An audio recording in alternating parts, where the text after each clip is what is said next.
Good morning বাচ্চারা, কেমন আছো? কি তোরা ওখানে কি করতেছো? গাঞ্জা খাইতেছো?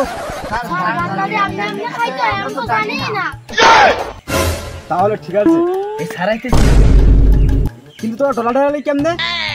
স্যার ডলার ডলি তো আপনি শিখাইছেন। বলে কি? যাই হোক, এইচএসসি পরীক্ষা শেষ, এবার তোমাদের আমি ভাইভা পরীক্ষা নিব। সবাই প্রস্তুতি নাও। ঠিক আছে স্যার, কিন্তু স্যার 1 মিনিট। হ্যালো, তুই কোথায় যেতেছস? স্যার ওয়াশওয়াশে যে তো গার্লফ্রেন্ডের কাছে একটু পরিস্থিতি নিয়ে আসি। Hello baby. স্যার আমার গার্লফ্রেন্ডের পাশে কেউ নাই, তাই আমি পরিস্থিতি নিচ্ছি, পরে দেখা হবে। গাঁজা টানে পাগল হইয়া প্রস্তুতিটা ভালোভাবে নিতে হবে। হালার পর পরীক্ষা হলে লালন বসাচ্ছে, সেটা করতে হবে।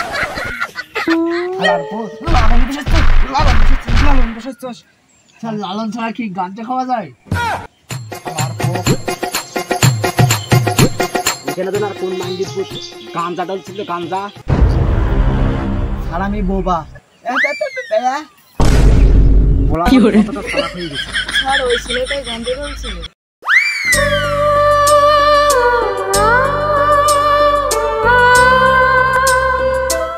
হ্যাঁ, কোন ছেলেটা? তুমি শুধু একটাবার বলো, কোন ছেলেটা গাঁজা ডালছিল? একটাবার বলো। ওই ছেলেটা।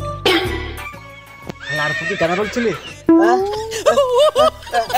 স্যার গাঁজা তো 13টা রোগের ওষুধ, গাঁজা খাওয়া তো ভালো। গাঁজা স্যার আমরা কি খাইব? ঠিক কইছস, গাঁজা খাওয়া কোনো ক্ষতিকর নাই, উপকার। ঠিক আছে, কোনো সমস্যা নাই। এবার তোমাদের ভাইবা এক্সাম নেব। বলো, টিকটক কাহাকে বলে? স্যার আমি বলছি। কি সত্যি তুমি পারবা? বলে ফেলাও।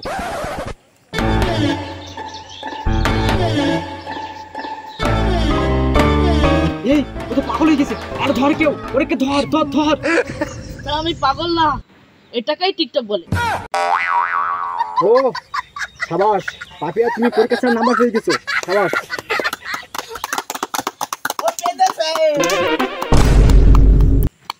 হালারপো ও পেরেছে। যাই তো পেতেছে।